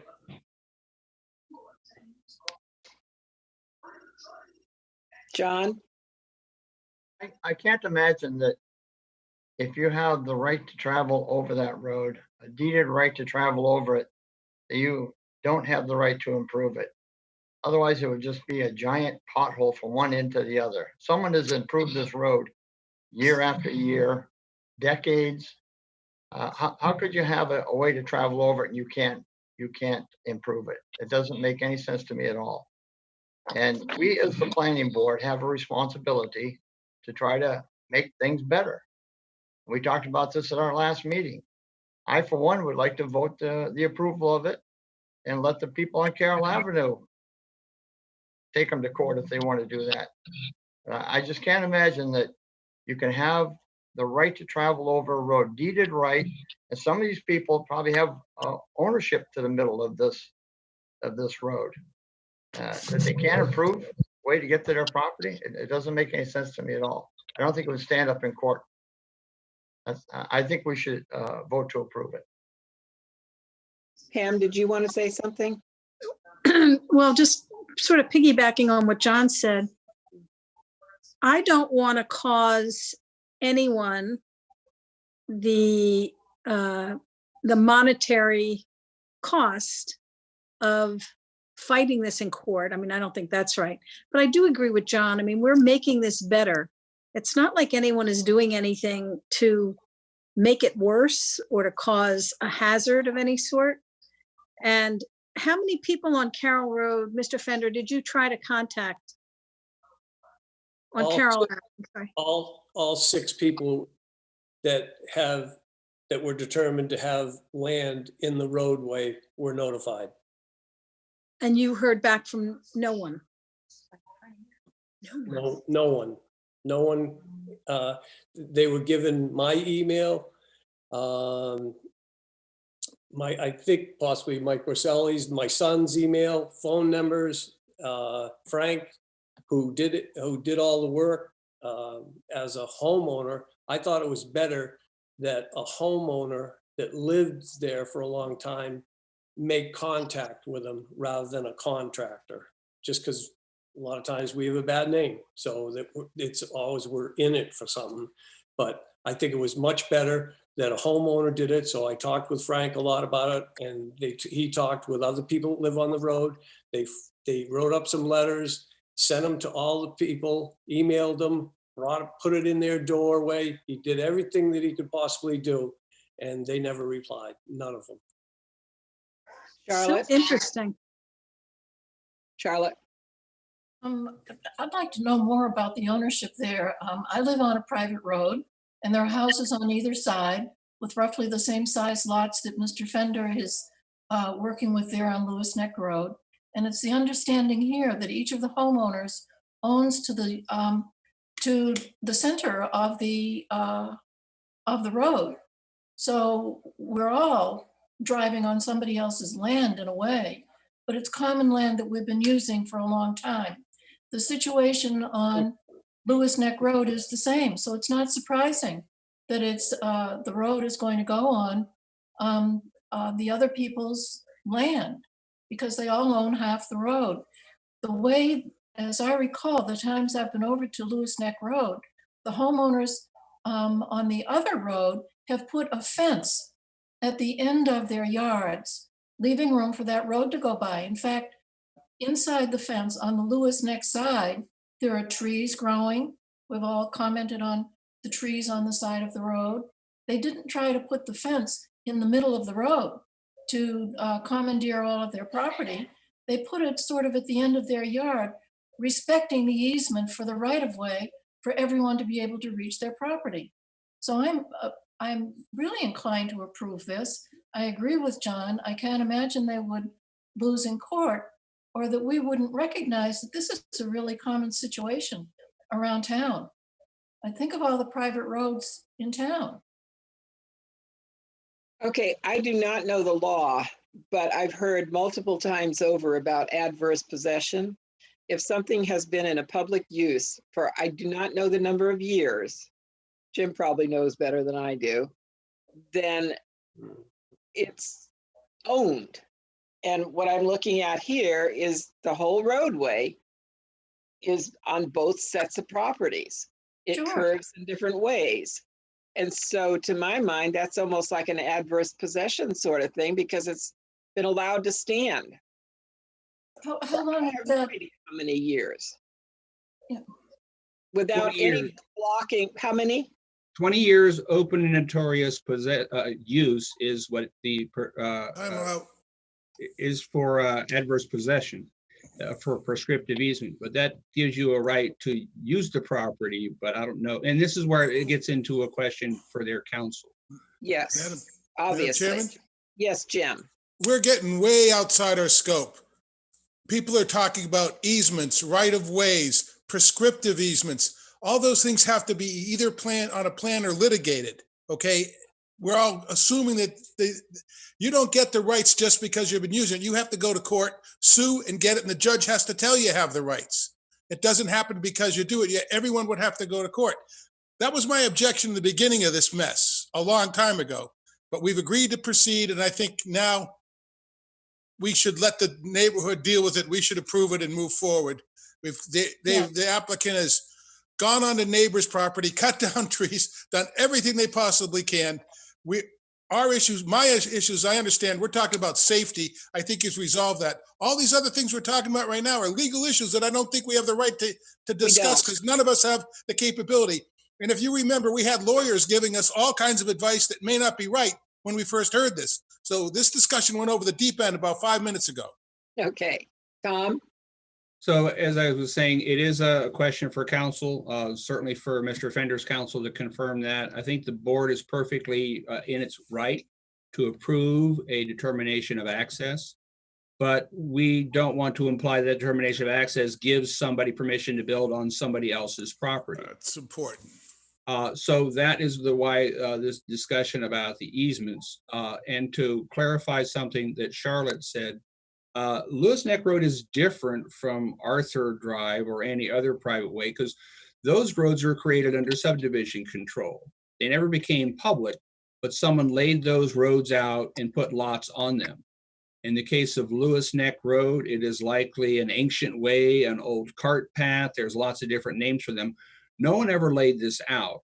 The property is physically going across folks' property. So there's not like a void there would be in Charlotte's neighborhood where that right-of-way is presumed to be owned by the center line because it's not deeded to anyone in particular. In this case, those yellow places where the road is going across somebody's property, that's their property, that's their deed. So my point is the board can give a certificate, a determination of access for this.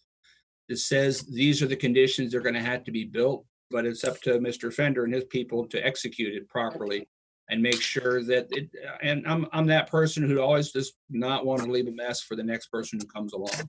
So that's the reason why I brought this up, that it's not ambiguous who owns part of that road. It's on their property, which is pretty straightforward. So once again, the board's perfectly within its right to give a determination of access.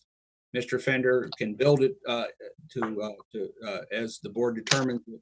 But I would just be cautious about proceeding with that to make sure that you don't have an issue with, litigants and things like that down the road. So could you construct such a decision? Somebody, we can go door to door to get their approval. Okay, fine. Can you approve such a decision for our meeting on November 10th that would be constructed so as to give approval, but not get us into hot legal water? Yeah, so I'll put together the draft determination of access, and I suggest that Mr. Fender check with his counsel. We'll check with ours just to make sure we're all on the same page with that. But I'll have a determination of access that's going to look amazingly like what we've seen. It says the board approves this development with this plan, with these drainage structures, with this amount of pavement, and with the language about moving forward with the easements. So we'll have that draft for you for the next meeting. Yes, Mr. Fender. I can't afford that. I'm doing the road, I'm doing all this engineering, more engineering. I don't have the money to do it. Well, we hear you, but we can give you the decision. Okay? Yep. And then where you decide to go with it is your determination then. And I understand what you're saying. So we will have yes, Jim. I think we should give him the determination of access, but leave the legal issues up to him to resolve and not even weigh in. That's what I just said. Okay, because he should be able to afford that. Don't do it, just pave it. Yeah. Tom. And as our very first official determination of access under the new policy, we will certainly be sending it by council to have them take a look at and make sure we're all on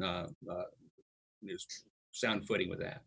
Okay, So what you see on November 10th will have been reviewed by our council. Absolutely. okay.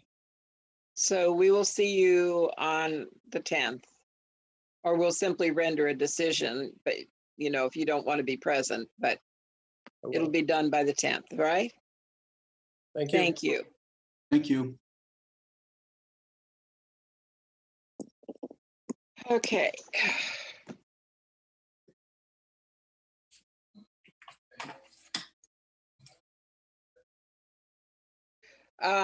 We have, through public request and planning board request, Brad Guidi here with a report on the progress of the Blue Flag development, the auto camp, 836 Palmer Avenue. And he was kind enough to put it together and we'll go through it.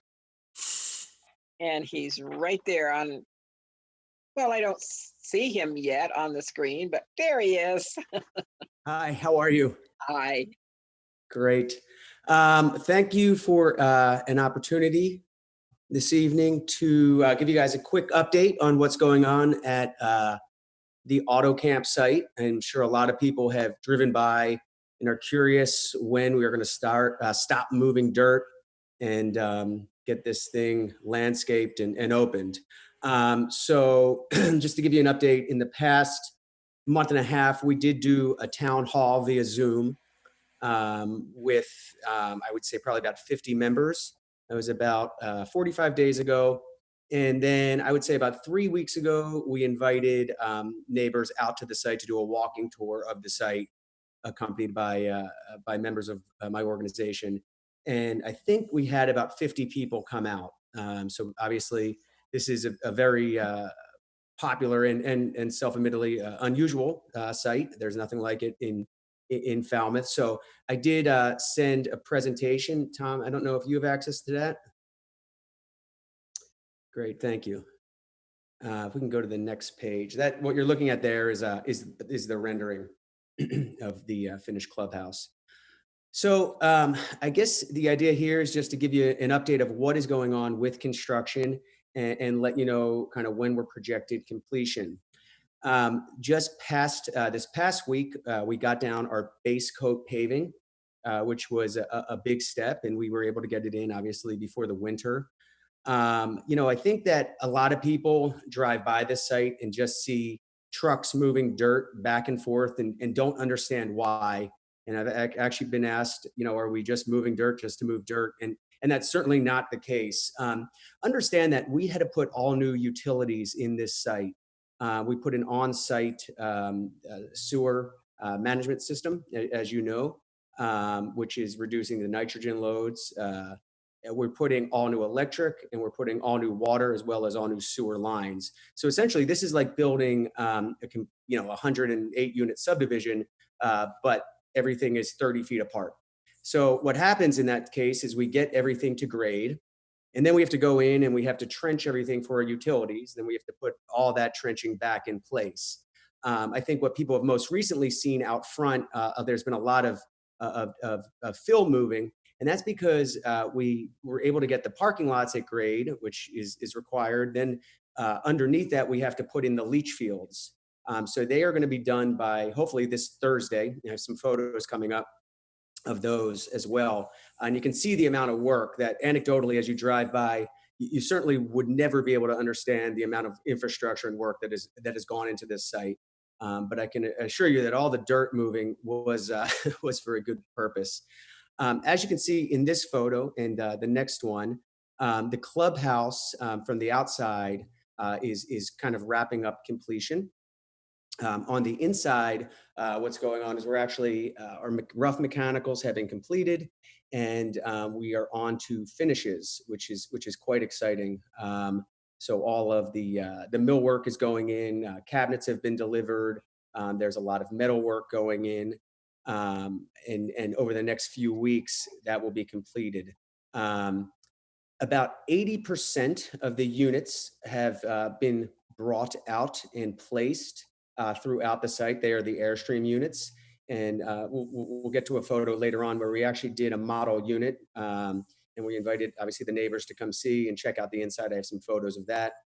And beyond that, I think the most exciting announcement I can make here is that landscaping is officially going in, starting now. We've actually already started it, which is great.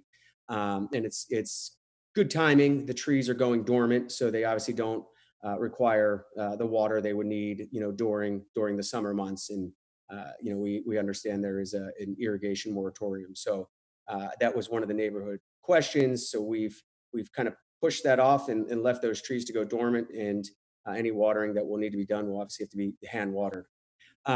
If we could kind of scroll through some of these photos, you can see here's a view. This was taken just the other day when paving was complete. That is looking up from the street out to the clubhouse. On the right-hand side and the left-hand side will be gravel parking. So that will be going in the next few weeks as well. This photo is looking from, I believe, from the second floor of the club. Oh, no, I'm sorry. This is actually a drone photo taken adjacent to the clubhouse, to the right of the clubhouse, looking out to the street. And you can see, I'm sorry, to the left of the clubhouse. You can see some of the Airstreams placed there. We have one of the ADA units. I know there was a question about that. That is the one kind of in the right-hand corner there. Yeah, thank you, Tom. So that's an ADA unit. Now that we have paving in place and grades established, in addition to landscaping, we're going to have our concrete contractor come in, and he's going to be putting the ADA paths in over the next couple weeks as well. So we have access to all those units. In here, you can get a peek inside of what's going in the clubhouse. So we have hemlock walls and ceilings kind of going on throughout. You can see some cabinetry being placed there. Underneath the blue tarp there, we did some poured in place concrete countertops. So some really beautiful finishes are going in. As you can see from that, we are projecting completion of the clubhouse by December 1st. And for that matter, we are projecting completion of the site substantially complete by December 1st. Obviously, you can imagine a project of this scale, and during COVID, there is going to be some remaining work to be done. But I think most of the heavy lifting at this point is done, and we are kind of moving into this finish phase. Here's an overview of the site taken from a drone. You can see the paving going in. You can see most of the Airstreams are in place. We're waiting for a final few, I think about 15 more down in the left-hand corner. And that will be the Airstreams, and several more ADA units are being shipped. Again, due to COVID, these things are coming from across the country. So there's driver availability issues and things like that. Here's a little bit closer view of the clubhouse. You can see down there on the right-hand side where the mouse is, that's the Leech Fields going in. And again, I think people have been questioning, why did we get the parking lots to grade and then we're digging them up? So if we can scroll to the next photo, I believe. Yeah, you can see here, these are the Leech Fields being installed. And we actually had to dig down quite more than we thought we would have to get to suitable soils, but we did that, and now everything has to be backfilled with sand. So what happens is all the wastewater goes down to the control building, which is this photo here, which is down at the bottom of the site, and it gets pumped up to those leach fields. And that is the design. That again is to limit the nitrogen load on the site. So in this photo, which was taken the other day, you can see the cedar skin of the control building is going in, and on the inside, the equipment is currently being installed to the right of that unit. Several very, very large treatment tanks were put in place, which was quite a job. We had to bring in shoring and things like that, not to go into limit of disturbance, but we were successful in getting them in. So that was a big box to check when we got those in. This is the maintenance shed here. This is wrapping up as well. The exterior skin is essentially on. The roof, I believe, is going on next week, and that will be done. And then obviously around that is all parking. And then here we have a photo of a finished Airstream. This is actually on site. We built kind of this model unit.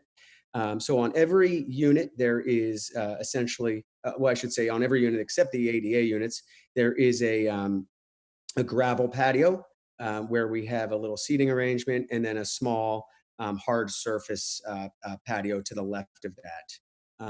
And you can see how a typical unit would get furnished. Fred, can you talk about those logs in the foreground for a sec? Sure, those logs in the foreground, they're wood, but that was just for the photo. As we've discussed several times, what is offered there is engineered wood that is designed to limit smoke. So for lack of a better term, like a cooking Duraflame. You can see in this photo that is that's what the furnishings on the inside of the Airstreams look like in the Cape Cod units, and to the left there we have the unit in daylight. I think we've all seen this before, but just a reminder that we are going to be putting the plantings in.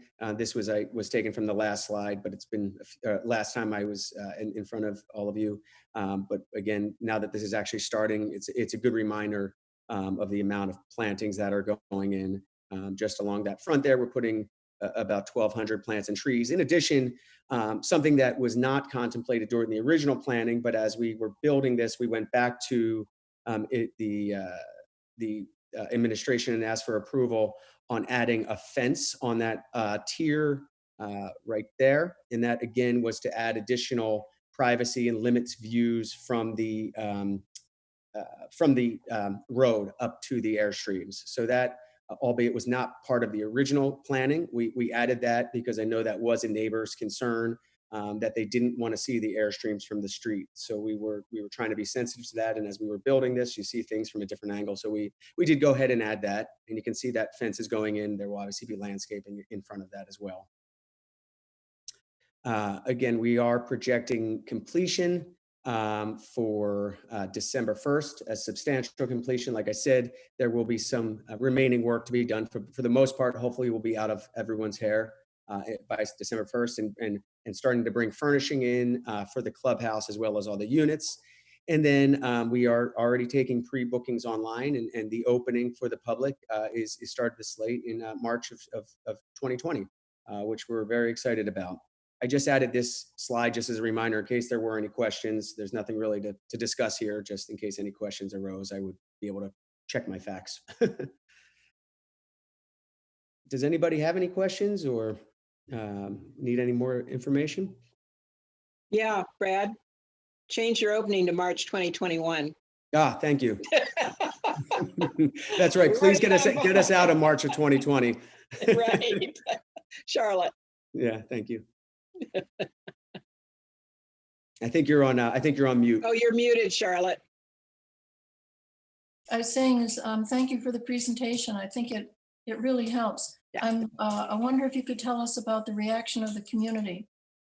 Yeah, I think with any project of this scale, I think there's a lot of community members who are really embracing it, including some of our immediate abutters. And then there's other community members who are, they don't know what to expect.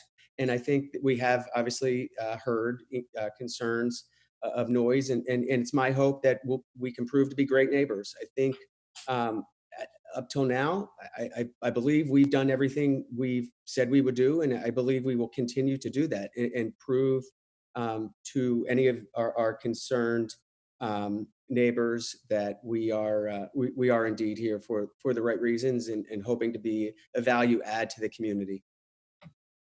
Thank you. I was wondering actually their reaction to, you said you had 50 people at your Zoom meeting. What was the sense of the meeting? It was kind of a question and answer session that we kind of put out there for everybody to be invited to. We are applying for a liquor license, so it was to field questions for that, as well as any questions people may have about construction. Obviously, during COVID, it's been hard to be in direct contact with people, so we thought that was the best way to approach that. And then after that, we actually had two meetings on site where we had about two groups of, I would say, about 25 people actually tour the site as well. Paul? Yeah, I'd just like to make a comment.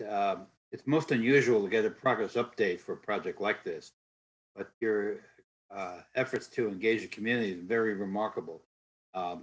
It's a unique site. It's a great project, and I wish you well. Thank you so much. I really appreciate that. Pam? You're muted, Pam. That's why you couldn't hear me.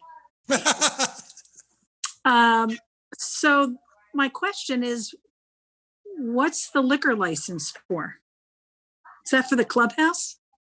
That is correct. It would be for guests who are on the site to be able to purchase a bottle of wine on the site, not for outside people, but anybody staying at the site to purchase a bottle of wine and bring it to their campsite and enjoy a bottle of wine as they're, eating a cheeseburger.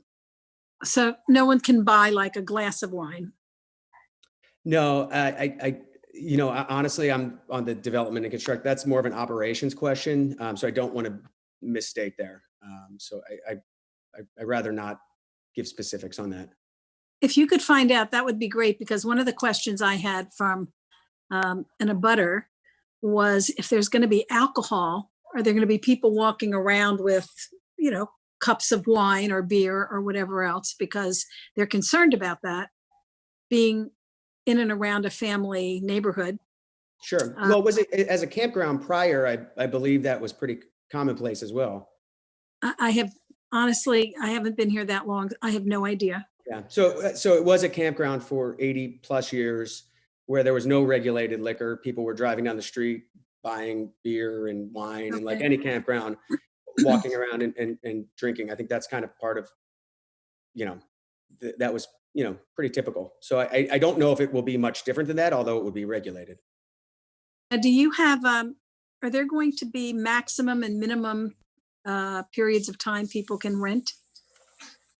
I think for the most part, people rent about 3 days, 3 to 4 days. But if someone wanted to, go ahead. No, I'm just wondering. And what's minimum? 2-night minimum? Thank you. And what's the cost per night? Just out of curiosity. It depends on seasonality and demand. I would say average is probably 200, 250, and could go up to 300, 350 in that range, depending on demand. Obviously, it's similar to, a hotel room, I would say, in that if there is high demand, the price would go up. Open year round? That's the intent, yeah. Okay. I would imagine, Pam, that during the real heart of the winter, that it again may slow down or close if demand was just not there. February, January. Okay, thank you. Does anybody else? All the units are heated though, so it does have the ability to be open year round. Okay. Does anybody else have any questions or comments? Yeah, I want to thank you so much, Brad, for the time you put into this and the effort to come before us. It's been very informative, and I hope people who are interested have been watching this tonight too. Yeah, thank you. And we'll be sure to have everybody back out when we're complete and walk the site once again. Thank you so much for your time. Thank you. Thank you. Bye-bye. Bye-bye. Okay, we have the Coastal Resilience Action Committee, and this is, Paul has put it together. And you heard Charlie earlier in our meeting today saying that they're going to be wanting to see some changes in our local comprehensive plan. So have at it, Paul.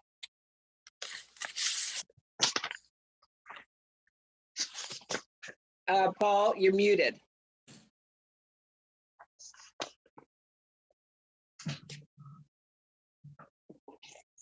Paul? We can't hear you.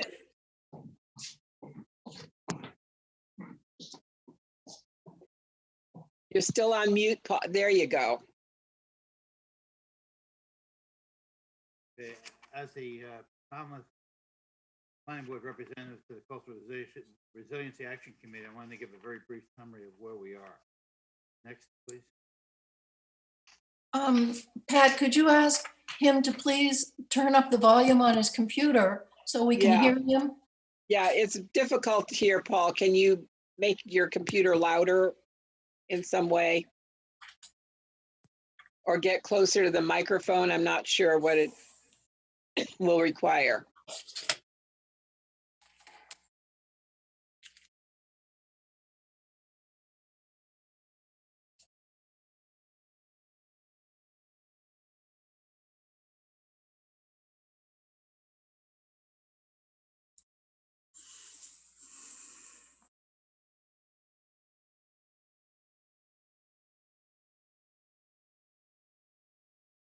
Paul, we can't hear you at all.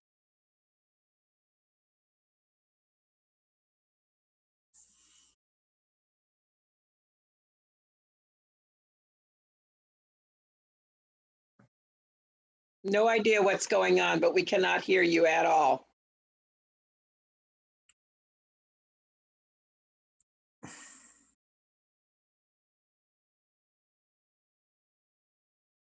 Oh, say something so we know whether we can hear you.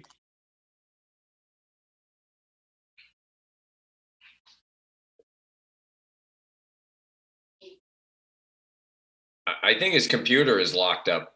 Something's going on. No, he just tried to say something we can't hear at all.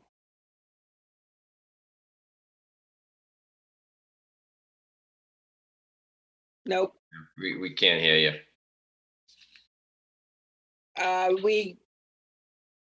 Next. Yeah, we can defer this report to next time. No, he's not able to make it work. So I would suggest that we defer the report to our next meeting.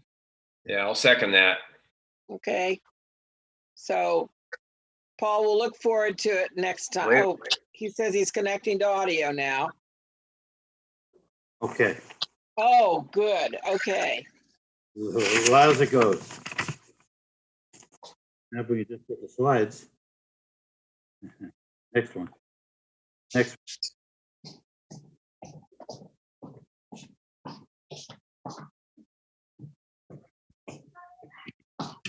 Okay, as you well know, the coastal erosion is a major hazard to coastal infrastructure due to climate change and the threats, severity, and intensity. Since May 2017, the Coastal Resiliency Action Committee has been working on studies and technical meetings and coming up with some recommendations. The intent is to assess the resiliency risks to the town from these hazards. Next.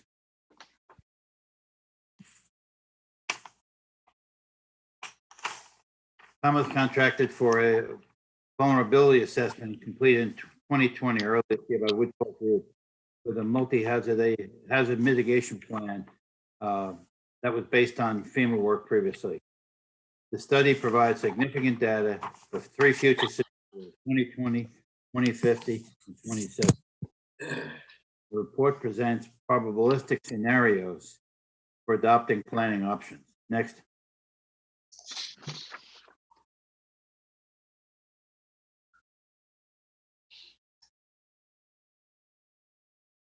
Okay, the report was presented to the select board, the general public. It was posted on the walls of the main library and it's available on the town website.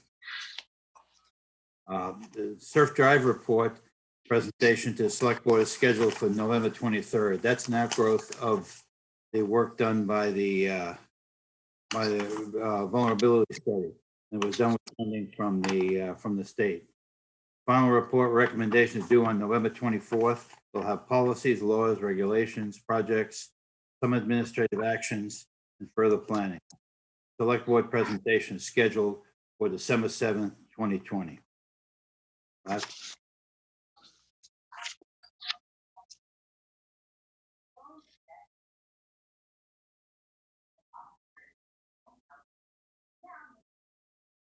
There's a significant impact of these studies on the regulations and bylaws of the town. Charlie McCaffrey even mentioned the policies that are going to be required for consideration by the planning board. Local comprehensive plan may have to be adjusted as well. Zoning site plan reviews, chapter 240 of the general code would have to be reviewed as well based on the recommendation. And crack is supposed to sunset this month, but proposed an extension of the committee to continue these studies for the high-risk areas in South.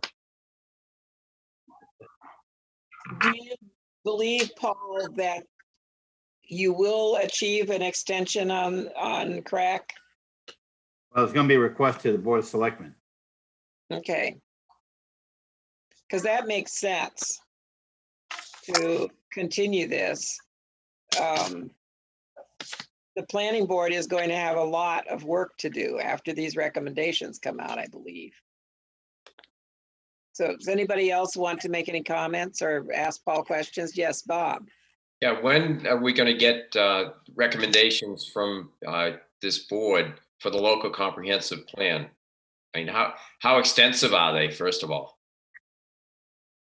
Well, we had a meeting earlier today. We talked about the report and a lot of things to be considered. I don't think they'll be terribly detailed. I think there'll be policies and things we have to address. And I think the planning board will have to take up how to implement those particular policies as recommended and what to do about it. So we're not going to come up with our own comprehensive plan. I think the planning board will have to do that. But there will be some recommendations and some thoughts on how we might be able to implement this. So will this mean going back to town meeting if we're talking about policies as opposed to action items? Yes, it does. Bob, I would suggest, however, that you and Jim and I and our board, Paul was on it at that time, understand that the goals and the policies are more generic. Right. So it may be that we have to handle the kinds of policies that Charlie was talking about by redoing the introductory materials. I don't know until I see it. You won't either. Yeah. So we can only deal with it when we see it. And when do you think we'll see that? There's a presentation to the Board of Selectmen, I think the 24th of November. So it should be done before then. So in the next 2 weeks, we should have, I would suggest we circulate a draft to the planning board as well. Yeah. I think so, yes. I think that would be really advisable. Anybody have any other? Yes, Jim? I think that a lot of the recommendations actually can be action items, which don't have to go to town meeting, but in themselves, they may end up being a warrant article in that way, but they don't have to go to town meeting as a component of the local comprehensive plan, but may result in an actual warrant article to establish what they want. That's kind of a fine point of our comprehensive plan. But the vision was that the plan goals and policies are broad enough to accomplish inviting in these recommendations from this committee, turning them into action items, and then doing something with them. That's what I thought. It is. That's the way the plan was. So we'll have to see what we get and then we deal with it, I think. Anybody else have any questions of Paul? Pam? Paul, I know the Cape Cod Commission is involved in this, but has this committee reached out to other contiguous towns to see what other communities are doing? And is there any sense of doing sort of a regional assessment and a regional coming up with some solutions or some modifications to roadways and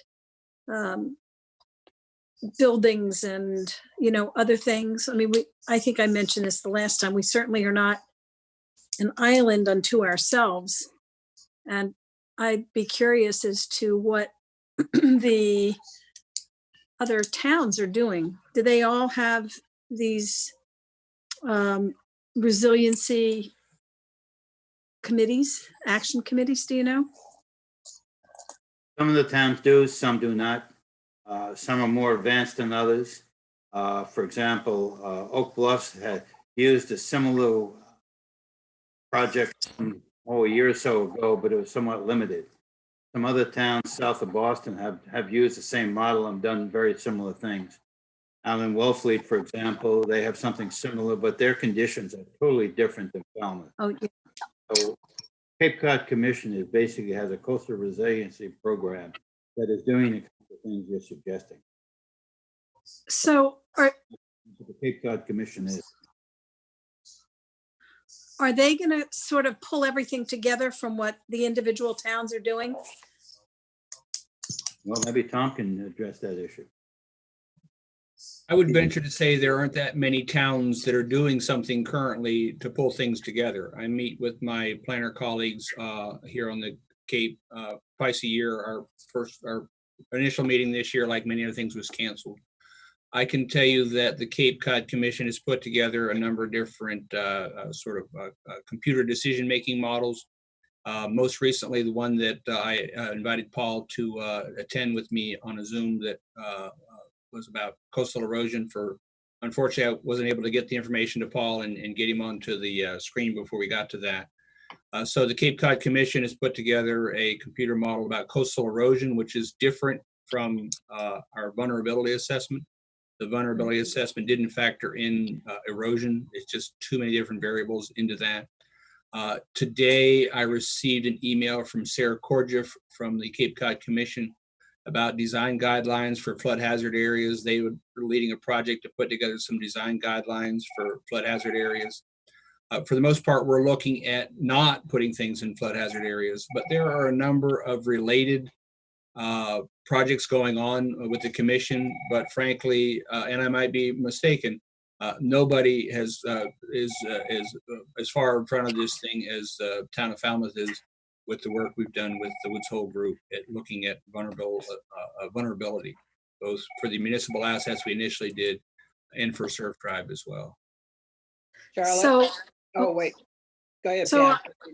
so with Surf Drive, where those new homes have gone in very vulnerable locations directly across from the water, where I understand in the past, there's been some significant damage. Any sense of the town just saying, no, you can't build there? You may own the property, but you can't build in an area where we know it's going to be heavily eroded and where the road could be underwater. It has been in the past, I understand. So I just am wondering what type of plan you're thinking about down the road in terms of construction in vulnerable areas. Well, there's a number of issues involved with that. Number one is rebuilding after the damage, and you may not allow it to do that. The other one is if the road is gone, there's no access to those properties. So that creates a real problem. So we're talking about everything from transfer of development rights to not being able to rebuild on the site after it's happened. In New Jersey, for example, after Hurricane Sandy, there's still properties down there that have not been rebuilt for a variety of reasons. Most of them cost, but they just did not rebuild. So there's a lot of experience elsewhere with it, but we're struggling with what the town can do.